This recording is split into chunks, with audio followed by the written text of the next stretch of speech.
At the stroke of the midnight hour, when the world sleeps, India will awake to life and freedom. India, Bharat, Hindustan, हर दिल की धड़कन, हर दिल की शान। नमस्कार दोस्तों, भारतीय स्वतंत्रता दिवस की आप सभी को हार्दिक शुभकामनाएं। आज 15 अगस्त 2023 को भारत अपनी आज़ादी के 76 ईयर्स पूरे कर चुका है। आज ही के दिन 15 अगस्त 1947 को हमें अंग्रेज़ी हुकूमत से आज़ादी मिली। भारत आज़ाद हुआ और साथ ही जन्म हुआ एक लंबी यात्रा का, एक यात्रा जिसमें बहुत सी कठिनाइयाँ, चुनौतियाँ और बहुत से खूबसूरत दौर आए। चुनौतियों का सामना हम सब ने डट कर किया। कुछ ऐसे क्षण भी आए जिसमें हर हिंदुस्तानी का, हर भारतीय का सर गर्व से ऊंचा हो गया। पर आज इतने सालों बाद भी एक सवाल हमें खुद से पूछना चाहिए, इज इंडिया ट्रूली इंडिपेंडेंट? क्या भारत सचमुच स्वतंत्र है? तो चलिए एक कोशिश करते हैं जानने की स्वतंत्रता का असली मतलब क्या है। पहला सवाल, क्या भारत की पॉलिटिकल फ्रीडम यानी राजनीतिक स्वतंत्रता सभी नागरिकों के लिए ट्रू इकोनॉमिक एम्पावरमेंट और इक्वल अपॉर्चुनिटीज दे पाई है? इंडिया को राजनीतिक स्वतंत्रता प्राप्त हुई, लेकिन इकोनॉमिक डिस्पैरिटी का इशू आज भी है। डेवलपमेंट, प्रोग्रेस हो रही है, लेकिन गरीबी, बेरोजगारी और अनइक्वल डेवलपमेंट ये दिखाता है कि आज भी हमें इस दिशा में काम करने की आवश्यकता है। दूसरा सवाल, कैसे भारत की कल्चरल हिस्ट्री और डाइवर्सिटी उसकी नेशनल आइडेंटिटी और इंडिपेंडेंस की ट्रू डेफिनेशन की कहानी को इम्पैक्ट करता है। भारत का इतिहास और उसकी कल्चरल डाइवर्सिटी एक कॉम्प्लेक्स नेशनल आइडेंटिटी को जन्म देती है।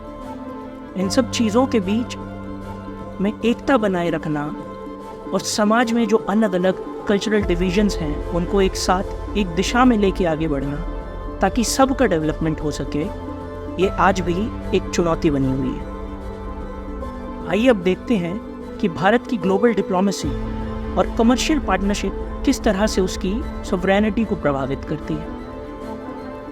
इंडिया की फॉरेन पॉलिसी और ट्रेड रिलेशंस उसकी सॉवरेनिटी को प्रमोट करने और इंडिपेंडेंट डिसीजन मेकिंग इंश्योर करने के बीच एक बैलेंस की तरह काम करता। आज तेजी से बदलती जियोपॉलिटिक्स के बीच हमें ज़रूरत है कि हम इंडिया की ग्लोबल पार्टिसिपेशन और डिप्लोमेसी को आगे बढ़ाएं, पर उसमें हमारे इंडिपेंडेंट डिसीजन मेकिंग और सॉवरेनिटी का समझौता ना। अगला सवाल, देश में तेजी से बढ़ रही सोशल एंड इकोनॉमिक इनइक्वालिटी कैसे हमारे ट्रू इंडिपेंडेंस के लिए एक बहुत बड़ा चैलेंज है। अमीर और भी अमीर होता जा रहा है, गरीब और भी गरीब। ऐसे में हमें ज़रूरत है समझने की और ये इंश्योर करने की कि सबको इक्वल एक्सेस टू रिसोर्सेज और अपॉर्चुनिटीज़ प्रोवाइड की जा सके, ताकि देश में आखिरी छोर पर बैठा आदमी भी देश के किसी बड़े शहर में बैठे आदमी जितना ही एम्पावर्ड महसूस कर सके। The next question is, Bharat की एंशिएंट विजडम और वैदिक नॉलेज का क्या इंपॉर्टेंस है और कैसे वो आज की कंटेम्प्रेरी इंडियन सोसाइटी को इम्पैक्ट करता है। हजारों सालों पुरानी भारत की वैदिक नॉलेज और एंशिएंट विजडम उसकी सभ्यता का इम्पॉर्टेंट एस्पेक्ट है, जो आज की सोसाइटी में मोरालिटी, साइंस, टेक्नोलॉजी और लिटरेरी कनेक्शंस को इम्पैक्ट करता है। ऐसे में हमें ज़रूरत है कि आज जहां भारत फिर से विश्व गुरु बनने की तैयारी कर रहा है, उसमें हमारी ग्लोरियस हिस्ट्री का और कल्चरल वैल्यूज़ का इंटीग्रेशन भी रिफ्लेक्ट। यूनिटी इन डाइवर्सिटी यानी अनेकता में एकता के लिए भारत को एक डेडिकेटेड अप्रोच की ज़रूरत है क्या, जो इस आइडियल को इंडियन सोसाइटी में स्टैब्लिश करने में हमारी मदद कर सके। भारत में डाइवर्सिटी और यूनिटी का बैलेंस मेंटेन करने के लिए ज़रूरत है ओपन डायलॉग्स की, इंक्लूसिव पॉलिसीज़ की, कल्चर ट्रेडिशन की कंजर्वेशन और डाइवर्सिटी के साथ साथ इन सो कॉल्ड कल्चरल डिवाइड्स को पार करने के लिए हमें कनेक्टिव एफर्ट्स की ज़रूरत है। it is time that we raise above our sect, religion and region and start being what we all are, Indian. आपको क्या लगता है कैसे रीजनल टेंशन्स इंडिया की इंडिपेंडेंस को इम्पैक्ट करती हैं?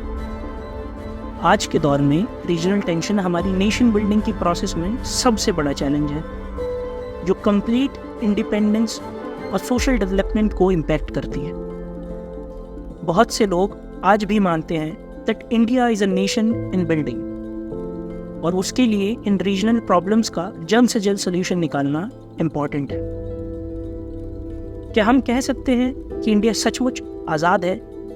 वो भी तब जब समाज के कुछ सेक्शंस आज भी डिस्क्रिमिनेशन और मार्जिनलाइजेशन का सामना कर रहे हैं। हालांकि सिचुएशंस पहले से बेहतर हुई हैं, लेकिन डिस्क्रिमिनेशन और मार्जिनलाइजेशन ऐसी प्रॉब्लम्स आज भी एग्जिस्ट करती हैं। ट्रू इंडिपेंडेंस के लिए चैलेंजेस को दूर करना और सबके लिए इक्वल राइट्स इंश्योर करना बहुत इम्पोर्टेंट है। आइए जानते हैं कैसे इंडियन एजुकेशन सिस्टम को एवोल्यूशन की ज़रूरत है। इंडिया को लिटरेसी से ऊपर उठ के ट्रू एजुकेशन और लर्निंग पर फोकस करने की ज़रूरत है। आज आज़ादी के इतने साल बाद ज़रूरी है हमारा एजुकेशन सिस्टम क्रिटिकल थिंकिंग और क्वेश्चनिंग को प्रमोट करे, ताकि हर भारतीय इंडिपेंडेंस के ट्रू डायमेंशंस और मतलब को खुद एक्सप्लोर कर सके। और आखिरी सवाल, एग्जिस्टिंग रूरल और अर्बन गैप को ख़त्म करने के लिए क्या स्टेप्स लिए जाने चाहिए? India lives in her villages, इसलिए रूरल भारत और अर्बन इंडिया के बीच इस गैप को भरना एक बहुत इंपॉर्टेंट एस्पेक्ट। अगर हम ट्रू इंडिपेंडेंस को अचीव करना चाहते हैं तो इंफ्रास्ट्रक्चर, एजुकेशन और एम्प्लॉयमेंट अपॉर्चुनिटीज़ पर फोकस करके हम एक इंक्लूसिव और एम्पावर्ड सोसाइटी बना सकते हैं। इन सब क्वेश्चंस का आंसर हमें साथ मिलकर ढूंढना है और उसके लिए ज़रूरत है एक डिसिप्लिन, कलेक्टिव और डायरेक्शनल एफर्ट की। याद रखिएगा, भारतीय भले ही 140 करोड़ हों, पर उन सब का सिर्फ एक ही भारत है, इंडिया, दैट इज़ भारत। उम्मीद है आपको हमारी वीडियो पसंद आई होगी। अगर आपको भी ऐसा लगता है तो वीडियो को लाइक, शेयर और सब्सक्राइब ज़रूर करें। साथ ही अपने कमेंट्स में आप आने वाली वीडियो के लिए टॉपिक्स भी सजेस्ट कर सकते हैं। तब तक के लिए दिस इज़ कंसर्न नागरिक साइनिंग ऑफ। जय हिंद।